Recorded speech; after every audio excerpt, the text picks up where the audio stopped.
আমাদের বুদ্ধি আসলেও বেশি, আল্লাহ দিয়েছেও বেশি, কিন্তু কাজে লাগাই গেলাম না। আমরা বুদ্ধি কাজে লাগাইলাম ইসলামের বিরুদ্ধে।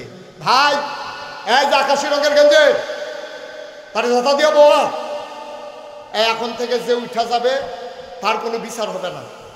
এখন থেকে বিচার হবে যার কাছে উঠতে গেছে তারা। আপনারা লোকের উঠা যায় কেমন? আপনারা বইয়া বইয়ে কি আগুলছো জাতা দিয়ে হতাই নেবেন যা করবে বাবা। সবাই কনা হবে।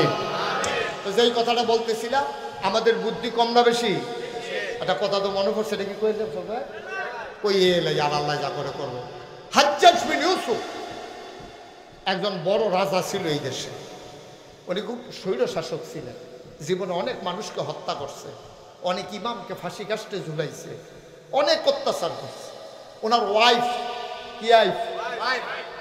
ওয়াইফ ওনার একদিন খাইতে বইয়া কইতে আছে, আপনি তো সাংঘাতিক খারাপ মানুষ, বাচ্চা কাচ্চা হয়ে গেছে, গাদিকে সংসার করতে আসছি, না হইলে ফালাই গিয়া কবে ভাগ্যে গেলাম কই। এবার এত বড় কথাটা কইলা তুমি, আমি কি এত খারাপ? নাইলে রাস্তায় গিয়ে জিগাইলে তো বুঝবেন আপনি কত খারাপ। তো হ্যাঁ, ছদ্মবেশে পুরান কাপড় টাপড় পইরা রাজা যে এটা যেন বুঝতে না পারে গেছে তারা কান্দা। কই গেছে কতখানা কই গেছে তারা কান্দা। রাস্তার মধ্যে হাঁটতে আছে, কেউ আর চিনে না, রাজা দেখেন না আড়ার কথা না। তো এক ভিক্ষুকে এবারে দীক্ষা কয়, স্যার কিছু ভিক্ষা টিক্ষা দিয়ে। কার কাছে কয়? কথা কয় না, কার কাছে কয়? আপনারা তো কইতেন পারছেন কার কাছে কয়। আমি দাউদ কান্দি মাহফিলও জিজ্ঞেসলাম কার কাছেও কয়। হ্যাঁ, তারা কয় আমরা কি হ্যাঁ আসলাম, আমরা কেমন কয় কার কাছে?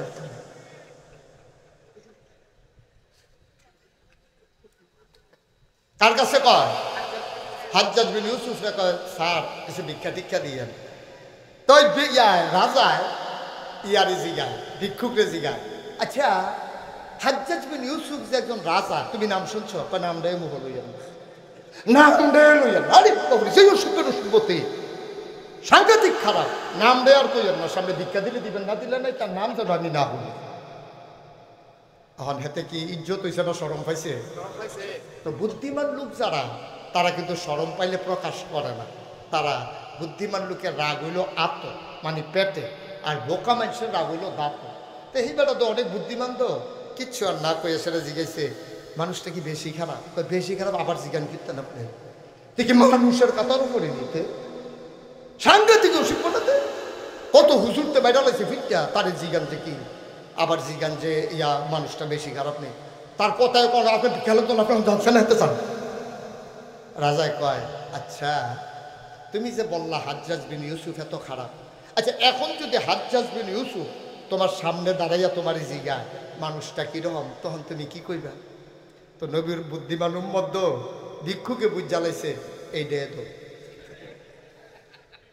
তো হাজ্জাজ বিন ইউসুফ। আচ্ছা পুপ যেটা মাটি পড়ে ওটা ফাতলা ফাতলা করে রাখি চালে পড়ে। হাজ্জাজ বিন ইউসুফ যখন জিগাইছে, রাজা যদি সামনে দাঁড়াইয়া জিগা তুমি কি বলবা? এখন ভিক্ষুক বুঝা ফালাইছে, এইটাই তো হাজ্জাজ বিন ইউসুফ, আমার তো কায়দা করে ধরছা খাইছি জোড়া মানকে সিফাত করে গেছি। এখন কি করো? আল্লাহ বুদ্ধি দেয় না কেডা? আরে বুদ্ধি দেয় কে? হাজ্জাজ বিন ইউসুফের সামনে এখন ভিক্ষুক মুসকে হাসি দেয়, কয় স্যার যদি রাজা নিজে আই আমারে জিগায় যে হাজ্জাজ বিন ইউসুফ কিরকম, তো আমি কি কয়? আমি যেহেতু জানতে চাইতেছে, আমি বলবো সপ্তাহে আবার মাথা 2 দিন খারাপ থাকে, আজকে প্রথম দিন যাইতে আছে।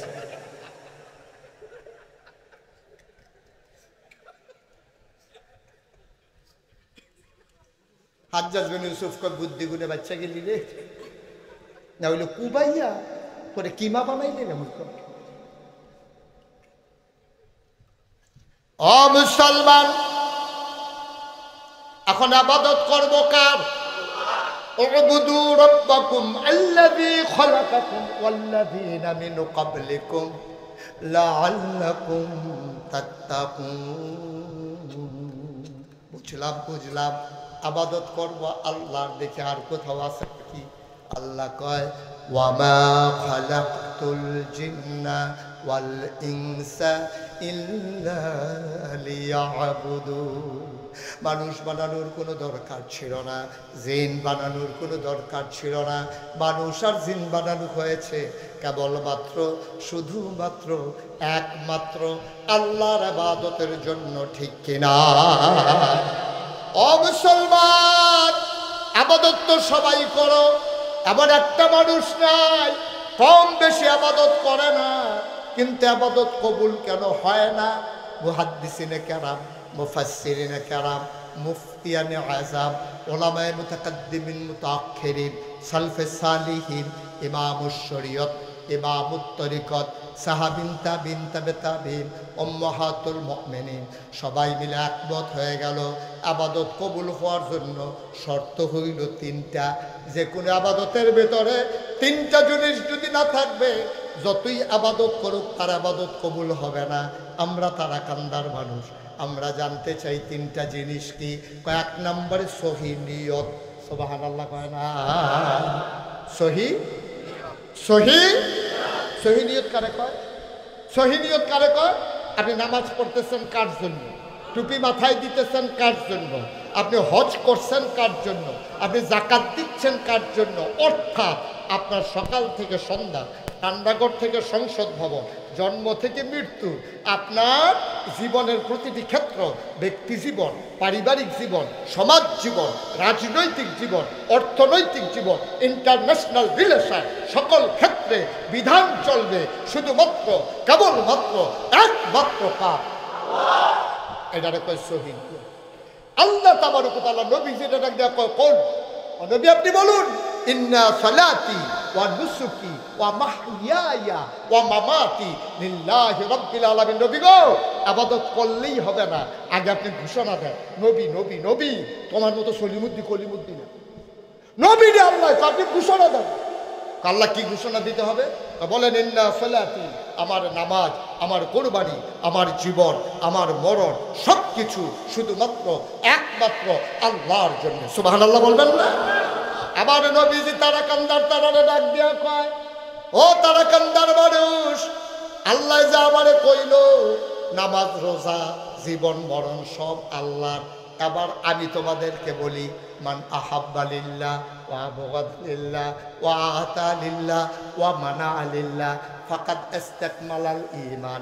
যে ভালোবাসবে আল্লাহর জন্য, কাউকে ঘৃণা করবে আল্লাহর জন্য, কাউকে খারাপ কাজ থেকে ফিরাই রাখবে আল্লাহর জন্য, দান সদকা করবা আল্লাহর জন্য, ফাকাদ ইস্তাকমালাল ঈমান। এই চারটা কাজ যদি আল্লাহর জন্য করতে পারো, এমনভাবে সব কাজ, ফাকাদ ইস্তাকমালাল ঈমান, সে যেন তার ঈমানকে পরিপূর্ণ করলো। তাহলে এক নম্বর হলো সহি নিয়ত। এখন এটার ভিতরে আমাদের কি ঠিক আছে? সহি নিয়ত কি আমাদের ঠিক আছে? ঠিক নাই। শুধু শুধু ফাও কথা কই আপনি, সহি নিয়ত আমরা ঠিক নাই। এবারে দাড়ি জীবন ও রহমানের দুইবার এই পর্যন্ত গাল কাটছে, গাল দুইবার কাটছে, পরে এরপরে গিয়া দাড়ি রাখছে। এমনি এমনি দাড়িরা হইল না। এবার আর চামড়া ফোটা হয়েছে, সাফার দাঁত পড়ছে। আগে চামড়া ছিল টান টান, অজু করলে পানি দৌড় দিয়ে ফুটে যেত গা। ওখানে এখনো ফোয়া খানেক তেল ধরে, এক ফোয়ার মতো তেল ধরে এখনো রাইকা সারা শৈল দেওয়ান যায়। এরপরও এবার কামায়, সেলুনে গেছে পরে।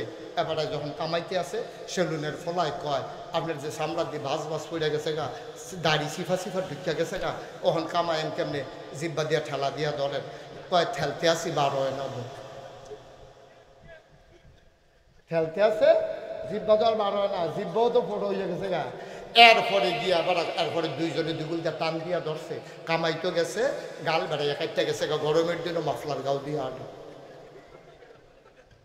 শেষ পর্যন্ত গিয়া শরমে এবার দাঁড়িয়ে রাখছে।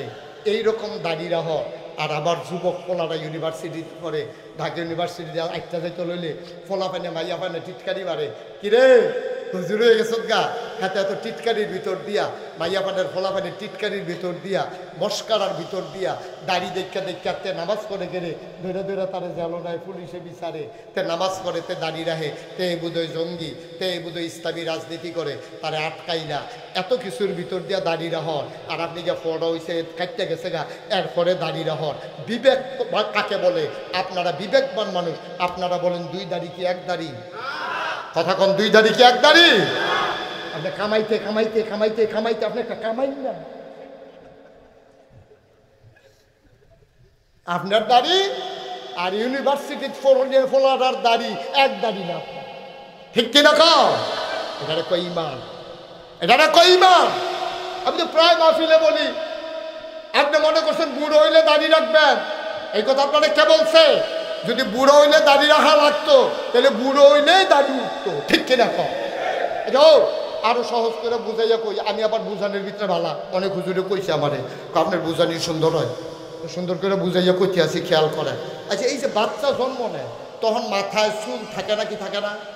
আরে কথা না করলে ভাই ওয়াজ হইতো না তো। আপনি কি ডিব্বা যেমন বললেন শুন কীর্তন নেন না, এবার আরে বুধ কেড়ায় ফাড়াইছে, বউয়ে বুধ কইছে তুমি ভাই কীর্তন শুনতে মাফি বুঝাই দেয় না, এলে গাইছে, এবার আইলো না। আরে আওয়াজ করে, এই যখন বাচ্চা মার ফেডার থেকে আসে মাথার ভিতরে চুল থাকে নাকি থাকে না? দাড়ি দাড়ি থাকে, থোতার ভিতরে দাড়ি থাকে, কেন থাকে না?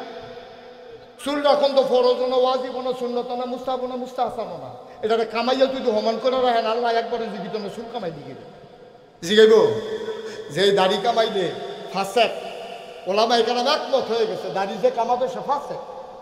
এই দাড়ি কামাইলা মানুষটা আর ছেলে, আরে বেড়া আঙ্গুলটা হাত দেখাইলেও কাম হইতো না, আঙ্গুল দেখায় হলো আটবারে যে বইটাছে দিতেছে তা আঙ্গুল বার করে হবে সব দা। খেয়াল করে কথা শুনো, আমি যখন দেখবো আপনারা উড়াউড়ি শুরু করছেন তখন আমি বুঝবো এই সমাজটাতে আমার ওয়াজের আর দরকার নেই, আমার বাইক ছেড়ে দেওয়া দরকার। আমি কিন্তু আপনারা উঠলে আমি বাইক ছেড়ে দেবো, এত লম্বা ওয়াজ করা এত আপনাদের সাথে আমার কোনো দায়বদ্ধতা চুক্তি হয় না। আপনারা উঠবেন তো আমারে বসে রাখবেন কি করতে, আমারও বিদায় করে দেবেন, আপনারও বাইক যাবেন সমান সমান, সবাই কোন আমি আর কাউরে উঠতে দিয়ে না, যে উঠে লোকের তারা যাতা দিয়ে হতে নেবেন, পরে বিচারে বোঝা হওয়ার আমিন কোন সবুর বাইরে দিয়া যাবো, উনি বিচার টিচার করে ফজরের পরে বাইক যাই ভালো যা করে বলেন মার হাবা। তো দাড়ি চুল জন্মের সময় থাকে নাকি থাকে না? দাড়ি থাকে না কেন?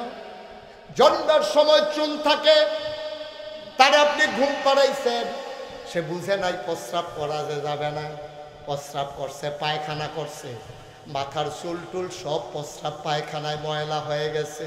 ভাই এখানে কোনো মাসালা নাই, কিন্তু দাড়ি একটা মর্যাদার জিনিস, এটার ভিতরে যদি প্রস্রাব লাগে পায়খানা লাগে তাইলে দাড়ির অমর্যাদা হয়। আল্লাহ কয় বান্দারে আমি তোর জন্মের সময় দাড়ি দিলাম না, কারণ তুই মর্যাদা বুঝবি না, সম্মান বুঝবি না। ওই দিন তোর থোতার ভিতরে দাড়ি হবে যেই দিন তুই দাড়ির মর্যাদা বুঝবি, ঠিক কিনা? যেই দিন তুমি দাড়িতে পায়খানা লাগাবা না, প্রস্রাব লাগাবা না, ওই দিনই তোমারে দাড়ি দেওয়া হবে।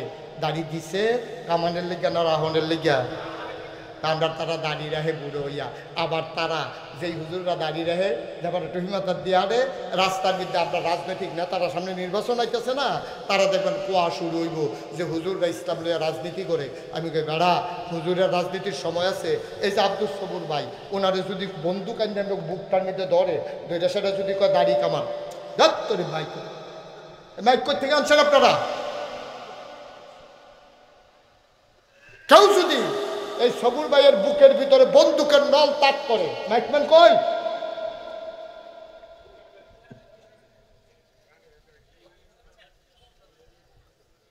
বন্দুকের নল সবুর ভাইয়ের বুকের ভিতরে যদি তাক করে, পরে যদি কয় আব্দুল সবর হয় গুলি নিবা নাইলে দাড়ি কামাইবা, এ মানুষটা চিৎকার করে কি বলবে? প্রয়োজনে গুলি নিতে পারবো, দাড়িতে হাত লাগাইতে পারবো না, ঠিক কিনা? আর আমরা বাংলাদেশে কি দেখলাম? পায়জামা সাদা, পাঞ্জাবি সাদা, দাড়ি সাদা, চুল সাদা, সদরঘাট ধরা ফোরসা কামাইয়া হম দেখনি রে। তুমি সবুর ভাইয়ের দাড়ি আর তুমি সলিমুদ্দি কলিমুদ্দির দাড়ি এক দাড়ি মনে করছো তুমি? এই যে আমাদের সভাপতি, ওনার যদি এখন মেরে ফেলা হবে দাড়ি কামান, উনি করবে মারলে মারেন, দাড়ির ভিতরে হাত দিতে পারবো না, ঠিক কিনা কম? এবার হইলো ধর্ম ব্যবসায়ী, এবার হইলো ধর্ম লইয়া ব্যবসায়ী। তোমরা যারা নির্বাচন এলে টুপি মাথার দাও, নির্বাচন গেলে ফাঁস করো আর ফেল করো, টুপিটা দিয়ে ফালাই দাও, তোমরা ওইটা ধর্মের আসল কারবারি। তারা নির্বাচন এলে যারা টুপি মাথার দেয়, নির্বাচন গেলে আবার টুপি খুলে ফালাই দেয়। সময়ে যারা দাড়ি রাখে আবার অসময়ে যারা দাড়ি কামায়, তারাই হইল প্রকৃত ধর্ম ব্যবসায়ী, ঠিক কিনা?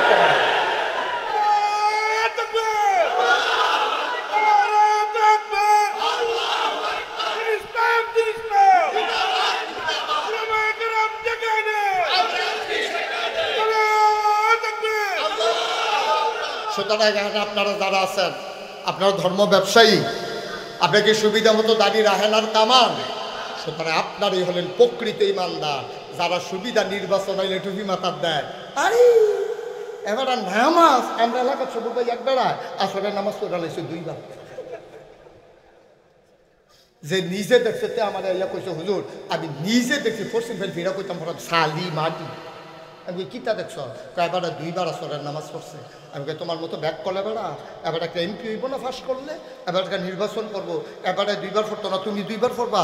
ধনু গ্রামের তারা দেখার দরকার আছে না এবারে যে নামাজ পড়ে। আসরের নামাজ ফরজ হয়েছে কয়বার রে? এই বড়বড়ায় পড়ছে কয়বার? তো হ্যাঁ থেকে আসর নাকি সবুর ভাই আসর? আমরা যারা একবারে আসরের নামাজ একদিনে একবার পড়ি আমরাই হইলাম আসর। যারা মানুষকে দেখানোর জন্য একদিনে দুইবার আসর পড়ে তে ডুপ্লিকেট, তে হইল নকল, তে ভণ্ড, সে প্রতারক, তে বড়। ঠিক কিনা কও? তোমাদের জায়গা এখানে না, অনেক করছো তোমরা, তামার সাথে কম করো নাই। মস্কারা টিটকারা কম করছো তোমরা, তোমরা অনেক করছো। কথায় কথায় আলেমকে মসজিদের মিম্বার থেকে নামিয়ে দিয়েছো। চিন্তা করছো? চতুর্থ শুক্রবার জমা পড়াইতে যাইবা বেড়ায় পাঞ্জাবি টাঞ্জাবি দুইয়া রেডি হয়েছে, এমন টাইমে ফোন আইছে হুজুর আপনি আর আইয়েন না, আপনার কথার ভিতরে রাজনীতির গন্ধ পাওয়া যায়। এবার একটা সালাইছি দাদা বউয়ের কাপড়টা ছিঁড়া গেছে, মনে করছে জমা পড়াই আইতে বেতনটা পাইবো। ফুতে বেড়ে হাফ প্যান্ট করে তার হাফ প্যান্ট দিয়া ছিঁড়া গেছে, বউয়ের শাড়ি নাই, এবার আর লুঙ্গিটা কোনো মতো লম্বা পাঞ্জাবি দিকটা বোঝা যায় না। এই বেড়ায় মনে করছে আজ জমাটা পড়াই আইতে বেতন পাইব। এমন সময় ফোন আসছে হুজুর আপনার চাকরি নাই। এবার একটা আহা কইছি, চোখের দুইটা ফোঁটা পানি পড়ছিল। এটার দাম কয় কোটি টিহারি? এর দাম কয় কোটি টাকা? লা হিসাবা বাইনাহু ওয়া বাইনাল্লাহ, তার মাঝে আল্লাহর মাঝে কোনো পর্দা নাই। ওই আলেমটাকে আহ শব্দ করছে, ওই আহ শব্দের লগে লগে তোমার ক্ষমতার বসনত তছনছ হয়ে গেছে। ঠিক কিনা কও? কই হাত দিছো তুমি? কই হাত দিছো? এই জন্য শাহবাগে আমার ছেলেরা মিছিল বের করেছিল, কথায় কথায় বাংলা স্যার, বাংলা কি তোর বাপ দাদা?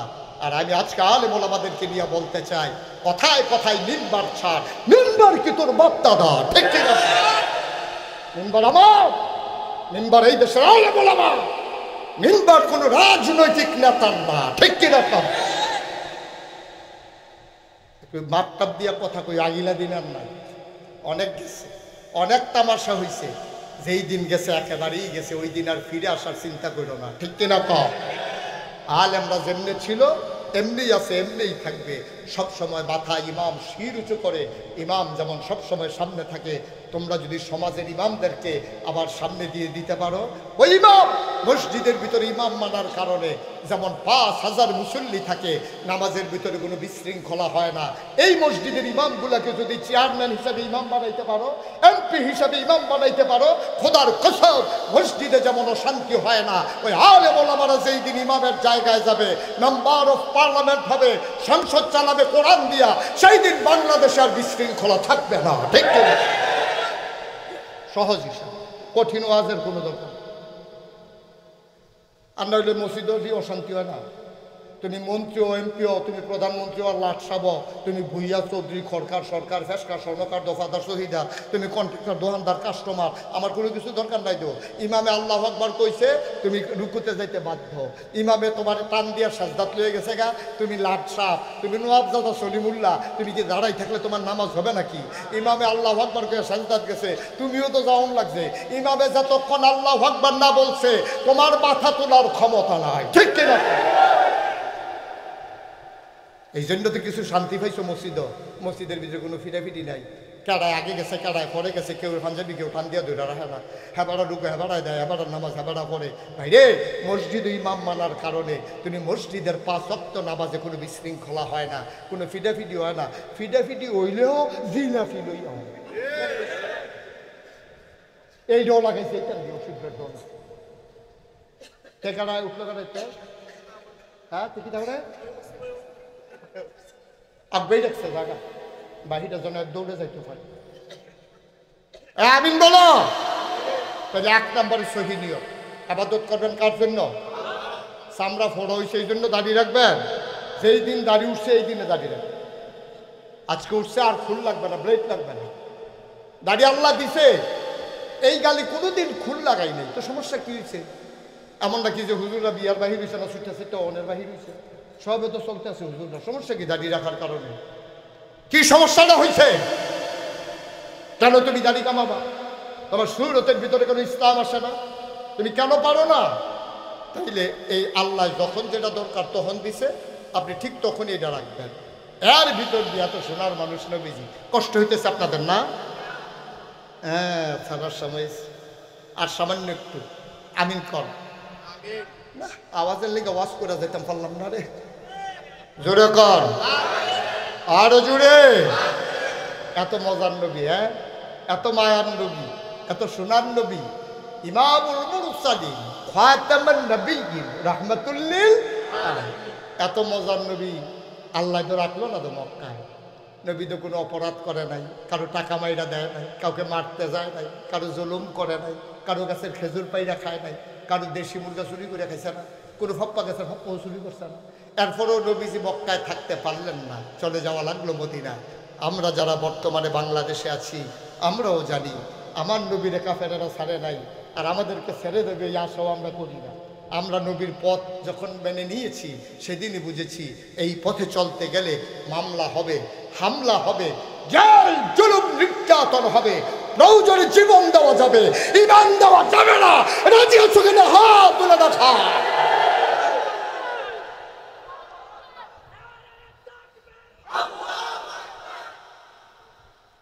সবাই কোনা হবে, কারণ ইমান মানতে গেলে আপনি দুই চারটা এই দুই চারবার জল যাও, জীবনের উপরে আঘাত আসা, এটা হবেই, এটা বুঝছে ইমান আনতে হবে, ঠিক কিনা কম?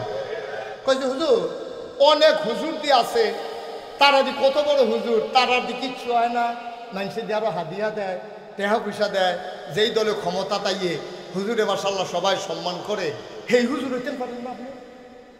আমার অনেকে আমার মুরিদরাও আমার জিজ্ঞাসা, হুজুর আপনি যে ফিরসাহ, বাংলাদেশে আরো ফিরসাব আছে, কোনো ফিরসাব যদি পুলিশে বিচারে না, আপনার বিচার তো করি, কোনো পুলিশে দি এই ফিরসাব দি যেন যাওয়ান লাগে না, আপনি এই চিন্তা করুন লাগে কিনে সব ফিরসাবরা দি কি সুন্দর পুলিশে বেড়ে আউগাই দেয়, পুলিশে বেড়ে আউগাই নেয়। পাকিস্তানতে হুজুরাইয়ে সেই হুজুরে গাড়ির ভিতরে বয়াইয়া ফুলের মালা দিয়া, আর আপনারা গিয়া পুলিশে বিচারে, আপনারা একটা ইসলাম বুঝুন নইছেন, হ্যাঁ তারা ইসলাম বুঝে না। আমি কই তারাও বুঝে, আমরাও বুঝি। তারা ইসলাম দ্বারা ব্যবহার করছে নিজের স্বার্থে, আর আমরা ব্যবহার করেছি আল্লাহর দ্বীনের পথে, ঠিক কিনা? হুজুর তো তারাও, আমরাও হুজুর। হ্যাঁ তারা ইসলামকে ব্যবহার করছে, ওই যে সুন্দর পাঞ্জাবি গাল দিছে, জিকির করছে, আসল কথাটা কইছে না। এই হুজুরটি দেখবেন জীবনে সুদের বিরুদ্ধে কথা কইতো না, ঘুষের বিরুদ্ধে কথা বলবে না। যদি সুদখুর মুড়িদ ছুটে যায়, ঘুষখুর মুড়িদ যদি ছুটে যায়, এই জন্য পীর সাহেবের মুখে দিয়া সুদের বিরুদ্ধে, ঘুষের বিরুদ্ধে ওয়াজ আসে না, দুর্নীতির বিরুদ্ধে ওয়াজ আসে না, আল্লাহর জমিনে আল্লাহর দিন কায়েম হোক, এই কথাগুলো তাদের মুখ দিয়ে আসে না। ওই নেতা যদি আবার রাগ হইয়া যায় গিয়া, হেতারারে কারবার হয়েছে এই রহ, হেতারার বিরোধিতা করে নাকি রে। বাংলাদেশও কুত্তায় লেঙ্গুর লালনের কথা, এমন অনেক পীর সাহেব আছে লেঙ্গুরে কুত্তা লাগে। কথা বোধহয় বুঝেন নাই না? এই লেজ লেজ, কুত্তার যে লেজ, এটা কি লেজে কুত্তা লাড়ে না কুত্তায় লেজ লাড়ে? কুত্তায় লেজ লাড়ে। কিন্তু বাংলাদেশে এমন অনেক ফিরসাব আছে লেজে কুত্তা লাড়ে, অর্থাৎ মুড়িদে ফিরসাব চালায়, ঠিক কিনা? এমন অনেক ফিরসাব বাংলাদেশে আছে, মুড়িদের চেহারা ফেসাইয়া কথা কয়। আপনারা সুদ কইল আর কি সুদ খাইবেন না, এমন সময় নজরও পড়ছে সুদখোর মুড়িদের দিকে। আপনারা সুদ সুন্দরই চলবে, বড় সুদ পর্যন্ত যাইতে পারছে না বুড়িদের ফেলছাইয়া। তুমি ইসলামকে গোপন করেছ, তুমি ইসলামকে ঢেকে দিয়েছ, সামান্য মূল্যে কোরআনের আয়াতগুলোকে বিক্রি করে দিয়েছ। দেখা হবে হাসরের ময়দানে ইনশাআল্লাহ। আসেনি এই কারবা? আছে এই কারবা। ভাই আসল কথাটি কয় না, জানে। আসল কথা যে জানে না তা না, জানে। নবীজির মতো ভাই সেই কথাটা কইতাম চাইছি না। নবীজি কি খারাপ মানুষ না ভালো মানুষ? শুধু ভালো না খুব ভালো? খুব ভালো না অনেক ভালো? অনেক ভালো না সবার চাইতে ভালো? এই নবীজি কি মক্কায় থাকতে পারছে? কে রে কি অন্যায় ডেকিতা নবীর দুই জন্ম মক্কায়, শৈশব মক্কায়, কৈশোর মক্কায়, তারুণ্য মক্কায়, যৌবন মক্কায়, বিয়া করছে মক্কায়, নিজের বাড়ি মক্কায়, শ্বশুর বাড়ি মক্কায়, মাইয়া বিয়ে দিছে মক্কায়, ব্যবসা করছে মক্কায়, লেনদেন করছে মক্কায়, হাজরে আসরদে ফাতর লাগাইছে মক্কায়, সবাই মিল্লা লইয়া চলছে মক্কায়। থাকতে পারলেন না মক্কায়, চলে যাওয়া লাগলো মদিনায়। কারণটা কি? কারণ একটাই, নবী যে বাতিলের সাথে আপোষ করে নাই। ঠিক কিনা? আপনি আপোষ করছেন, আপনার কোনো বাধা নাই। নবী যে আপোষ করে নাই, বাধা শুরু হয়ে গেছে। নবী চলে যাওয়া লাগলো মদিনায়। লম্বা কথা বলা উদ্দেশ্য না, নবী এমন কিছু মানুষ তৈরি করছিল রে 13 বছরে, মক্কার 13 বছরে এমন কিছু সোনার মানুষ বানাইছে। আল্লাহ কোরআন শরীফে কয় রাদিয়াল্লাহু আনহুম ওয়া রাদু আনহু, তাদের ব্যাপারে আল্লাহ খুশি, আল্লাহর ব্যাপারে তারা খুশি। ওরা কারা? আবু বকর, উমর, উসমান, আলী, তালহা, জুবায়ের, আব্দুর রহমান ইবনে আউফ, সাদ ইবনে রাবিয়া। সুবহানাল্লাহ। কি মানুষ, কি মানুষ! নবীজি খালি একদিন কইছে, আবু বকর মনে হয় আর মক্কায় থাকতে পারবো না রে, নমুনাটা খারাপ। জিবরাইল ঘন ঘন আগে আল্লাহ ইশারা ইঙ্গিতে কি জানি কইতো চায়, মনে হয় বোধ আর বোধহয় থাকা হবে না, চলে যাওয়া লাগবে বোধহয় মদিনায়, তুই রেডি থাকিস। কারে কইছে? ঘুমাই গেছেন আপনারা? ভাই মাহফিলে বসলে একটু কথা বলা লাগে, মাহফিলেরও একটা আদব আছে, মাহফিল শোনা। চুপ করে থাকা মাহফিল শোনার আদব নেই। আবু বকর সিদ্দিক, নবীজি বলছে ভাই আবু বকর তৈরি থাকো, একটু শুধু বলছে। একদিন রাতের বেলা সব ঘুমিয়ে পড়েছে, পাখিগুলো আপন নিরে ঘুমায়, গরুগুলো গোয়াল ঘরে, বাওয়ারিশ কুকুরগুলো নিরাপদ আশ্রয়ে, প্রিয়তম স্বামী প্রিয়তমা স্ত্রীকে নিয়ে ঘুমায়, ছোট্ট শিশু মায়ের বুকে মুখ রেখে ঘুমায়। আবু বকর সিদ্দিকের দরজায় নবী গিয়ে টিপ টিপ করে পা টিপে টিপে দাঁড়ালেন, কোনো কাফের যেন টেন না পায়। আবু বকর সিদ্দিকের দরজায় ধরে আস্তে করে নাড়া দিলেন, আবু বকর। দরজার ভিতরে মুখ লাগাইয়া থাকলেন। আবু বকর সাথে সাথে দরজা খুলে দিয়ে বলে, লাব্বাইক ইয়া রাসূলুল্লাহ। সুবহানাল্লাহ বলবেন। সন্ধ্যা রাত্র না শেষ রাত্র? এই সময় কি ঘুম কম হয় না ভালো হয়? মাত্র একটা ফিস ফিস করে ডাক দিছে, আবু বকর। দরজা খুলে কয়, লাব্বাইক ইয়া রাসূলুল্লাহ। নবীজি কয়, আবু বকর ঘুমাও না? এত রাত্রে টের পাইলে কেমনে? আবু বকর চোখের পানি ছেড়ে দিলেন, ডাক দেয়া কয়, নবী গো কে বলে ঘুমিলা?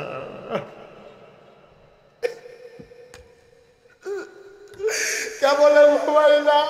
ঘুমাইয়া তো ছিলাম, একটাকে টের পাইলা কেমনে? ওয়া আবু বকর কেমনে তুমি টের পাইলা? বুঝলাম না কিছু, কেমনে তুমি একটা ডাকে ঘুম থেকে উঠে গেলা? আবু বকর সিদ্দিক কয়, ইয়া রাসূলুল্লাহ আমি তো দরজায় হেলান দিয়া ঘুমাইতেছিলাম। কয় দরজায় হেলান দিয়া কি ঘুমানো যায়? কই যেই দিন আপনি বলেছেন আবু বকর তৈরি থাকো, ওই দিনের পর থেকে আমি আবু বকরের পিঠ আর বিছানায় লাগে না। ইসলাম, ইসলাম, ইসলাম। আবু বকরের বিবি ডাক দেয়া কয়, স্বামী আমার আপনি তো মরে যাবেন, এমন করে মানুষ ঘুমায় নাকি? কয়দিন আপনি এমন করে ঘুমাবেন? বিছানায় চলে আসেন, নাইলে তো মরে যাবেন। আবু বকর কান্দে আর কয়, দিদি গো আমি আবু বকর মরে যাই কিচ্ছু হবে না, কিন্তু আমার নবী যদি 2 বার ডাক দেওয়া লাগে আমার কলিজায় মানবে না।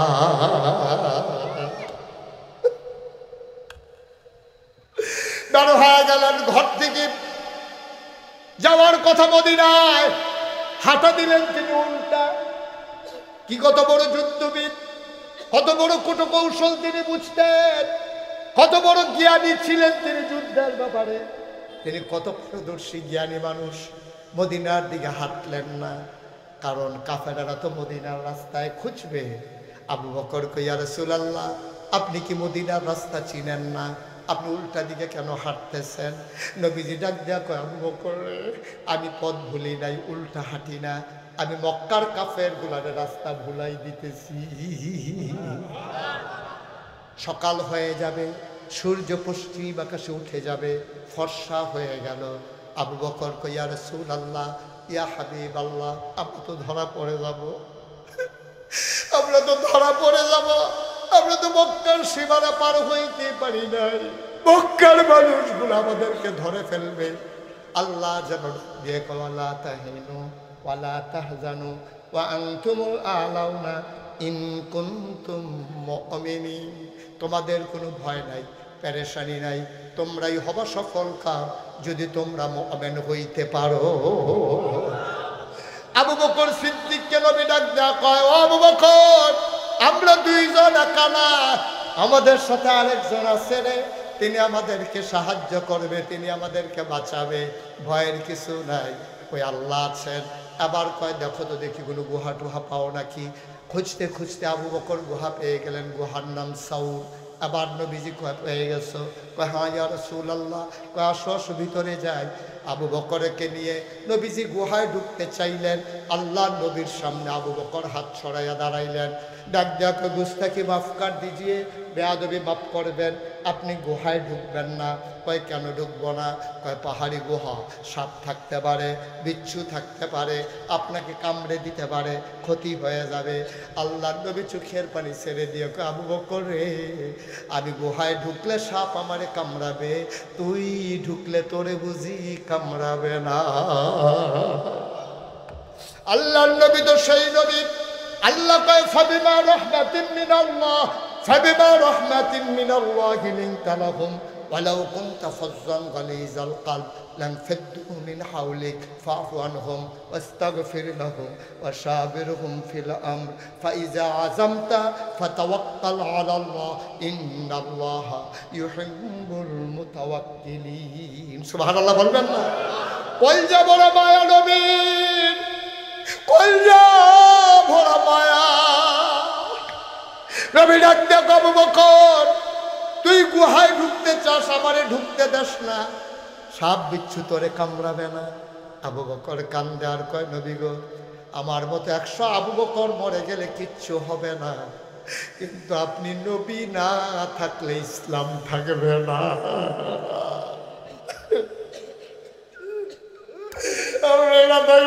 ইসলাম থাকবে না। আমি আবু বকর মরে গেলে কিচ্ছু হবে না। আবু বকর সিদ্দিক গুহায় ঢুকলেন, পর্যবেক্ষণের পরে বললেন, আহলান সাহলান মারহাবা, মোস্ট ওয়েলকাম, গুহাতে আপনাকে স্বাগত। আল্লাহর নবী গুহায় ঢুকলেন, বললেন, আবু বকর, শরীর বড় ক্লান্ত, একটু আরাম করা দরকার। আবু বকর আসন পেতে বসে গেলেন। আল্লাহর নবী কুলের ভিতরে মাথা রেখে শুয়ে পড়লেন, ক্লান্ত শরীর। নবীর চোখ বন্ধ করে আরাম ফরমাচ্ছিলেন। আবু বকর কপালে হাত বুলিয়ে দেয়, চুলের ভিতরে বিলি কেটে দেয়। নবী আরাম পেয়ে ঘুমিয়ে পড়েছেন। আবু বকর তাকাইয়া দেখে গুহার ভিতরে অসংখ্য ছিদ্র, ছিদ্রগুলা দিয়া সাপের জিহ্বা লক লক করে। আবু বকরের চিত কলিজার ভিতরে পানি নাই। এই সাপগুলা বিষাক্ত সাপ, যদি ঢুকে পড়ে তাইলে তো শেষ, নবী শেষ। নিজের কথা চিন্তায় আসে না। মাথার ভিতরে একটা পাগড়ি ছিল, টান দিয়া পাগড়িটা ছিললেন, টুকরা টুকরা করলেন, সবগুলা গর্ত বন্ধ করে দিলেন। কাপড়ের টুকরা শেষ, গর্ত বাকি রয়ে গেল আরো একটা। কাপড় নাই, গর্ত গর্ত একটা বাকি আছে। তিনি চিন্তায় পড়ে গেলেন, কি করব আমি, কি করব, এই গর্ত আমি কেমনে বন্ধ করব? আস্তে আস্তে করে নবীর মাথা মুবারকের নিচ থেকে পাটা বের করলেন। এবার পা দিয়া এমন করে গর্তের মুখে চাপা মারলেন। বিষাক্ত সাপ বের হওয়ার জন্য ছটফট শুরু করে দিল। সব বিষাক্ত সাপ এবার বের হতে না পেরে পায়ের ভিতরে ছুবল মারলেন। ছুবলের সাথে সাথে আবু বকরের দেহটা নীল হয়ে গেছে। তিনি আওয়াজ বের হতে দেয় না। বিষের যন্ত্রণায় আবু বকর চিৎকার করে, কলিজা ফেটে আওয়াজ আসতে চায়।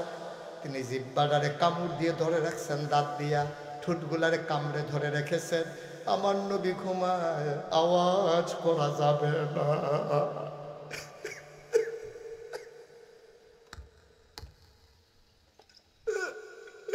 আমার নবী ঘুমায়, আমি আওয়াজ করলে নবীর ঘুম ভেঙে যাবে।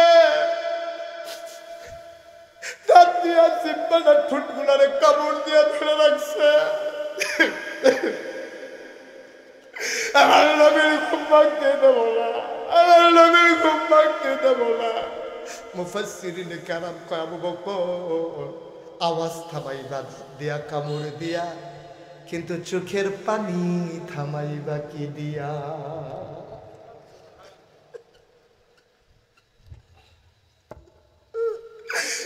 চোখের পানি থামাইবা, আওয়াজটা থামাইছ, দাঁত দিয়া ঠোঁট কামড়ে ধরেছ, কিন্তু চোখের পানি থামাইবা কি দিয়া?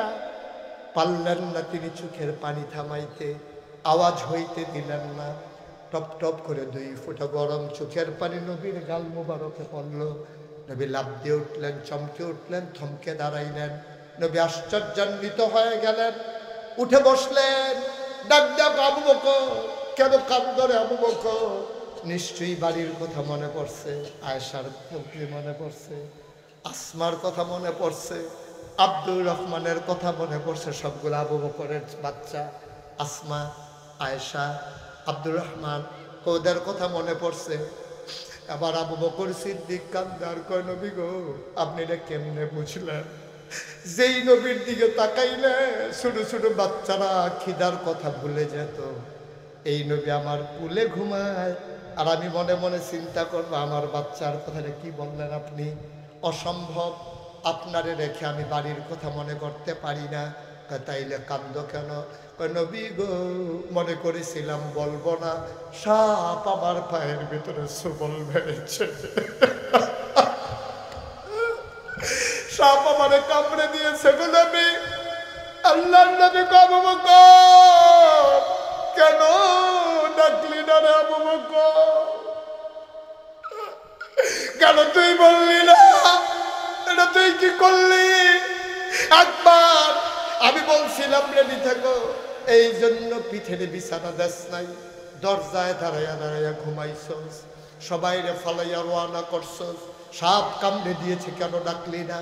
কই রাসূলুল্লাহ, কেমনে ডাকি, আপনি ঘুমাচ্ছিলেন। নবী কাঁদতেছেন, কই দেখি দেখি দেখি কোথায় কামড়েছে। আবু বকর পা দেখাইলেন, কই রাসূলুল্লাহ ঠিক এই জায়গায়। আল্লাহ নবী দেখে সাপের দাঁত বসানোর দাগ দেখা যায়। নবী আস্তে করে আঙ্গুলটা জিহ্বায় লাগালেন, একটু লালা মোবারক আঙ্গুলের মাথায় লাগালেন, বিসমিল্লাহ বলে আস্তে করে আবু বকরের কামড়ানো জায়গায় লাগিয়ে দিলেন। আবু বকর কয়, খোদার কসম, সাপ কামড়ানোর আগে আমি যত আরামে ছিলাম, নবীর লালা মোবারক লাগানোর পরে আমার পা এর চাইতে আরো বেশি আরাম পেয়েছে।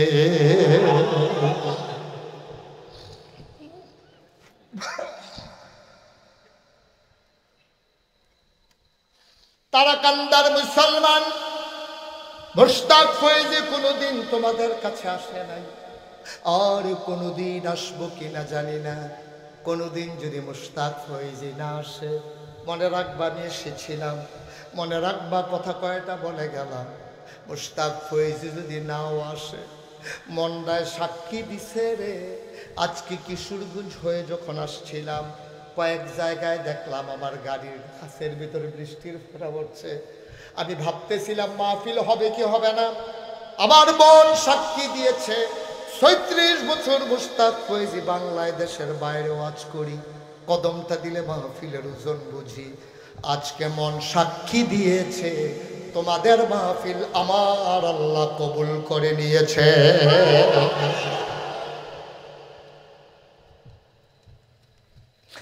একটা লোক উঠে যাবে না, একটা লোক চলে যাবে না। ভাইয়ের জন্য দোয়া করব, বাবার জন্য দোয়া করব। আব্বা কবরে ঘুমায়, আম্মা কবরে ঘুমায়, আমার আব্বা নাই, আমার মনটা বড় অশান্তি, বড় কষ্ট। মানুষ যখন এই যে ভাই একটু দয়া করে বসেন, এখন আল্লাহর রাস্তায় একটা লোক উঠবেন না, দয়া করে আমাকে কষ্ট দিবেন না। আমি মন থেকে বলছি, একটা লোকও হাঁটবেন না, যারা দাঁড়িয়ে আছেন জায়গায় দাঁড়িয়ে থাকবেন, এক চুল পরিমাণ নড়বেন না। দোয়া করে তারপর আমরা যাবো। আপনি আগে উঠতেন, এক হিসাব ছিল, এখনও উঠতে পারেন। দয়া করে কয়েক মিনিট সময় আমি আপনাদের কাছ থেকে চেয়ে নিলাম। আমারও আব্বা নাই, ছেলেরা যখন দোয়া চায়, হুজুর দোয়া করে দেন আব্বার জন্যে। আমার বাবার চেহারা মনে পড়ে, আমি আর সুস্থ থাকতে পারি না। মাঝে মাঝে বাবার কবরের কিনারে দাঁড়াই, বাবার জন্য দোয়া করি। আমি মাঝে মাঝে বাবার সাথে কথা কই, আব্বা ও আব্বা, চিনছেন নি আমারে? আমি আপনার মুশতাক ফয়েজি। 11 বছর বয়স রেখে আপনি ইন্তেকাল করেছেন। আপনার মুশতাক ফয়েজি এখন 54 বছর। ও আব্বা, বাংলায় কথা কয়, মুশতাক ফয়েজি নাম শুনে না এমন মানুষ খুব কম আছে। কত সম্মান, কত মর্যাদা। আব্বা, 3 টুকরা কাপড় দিয়ে আপনারে ঘুম পাড়াইছিলাম, আপনি কি জান্নাতি বিছানা পাইছেন নাকি? আমার আব্বা কথা কয় না। আমি বলি আব্বা, কত মাহফিলে যাই, কত মজার মজার খাবার খাওয়ায়, কবরে আপনি কি খান, কেমনে থাকেন? আমার আব্বা কোনো কথা কয় না। আমি কানতে কানতে বিছানায় যাই, ঘুমাইতে পারি না। তারা কান্দার মানুষ। আমার আব্বার জন্য আমার যেমন লাগে, তোমার আব্বার জন্য নিশ্চয়ই তোমার এমন লাগে। এই প্যান্ডেলটার ভিতরে একটা লোক চাই, হুজুর দোয়া করে দেন, আব্বা নাই, বাবার জন্য দোয়া চাই, বাবার কবর যেন জান্নাতের টুকরা হয়ে যায়। এই আশায় একটা লোক লাভ দেয়া বাবা, হুজুর দোয়া করে দে। আমি মুসাফির মানুষ, সবাই মিলে দোয়া করে দেব। একজন দাঁড়াও, হুজুর আমি এই নবনির্মিত মসজিদ, এই মসজিদের জন্য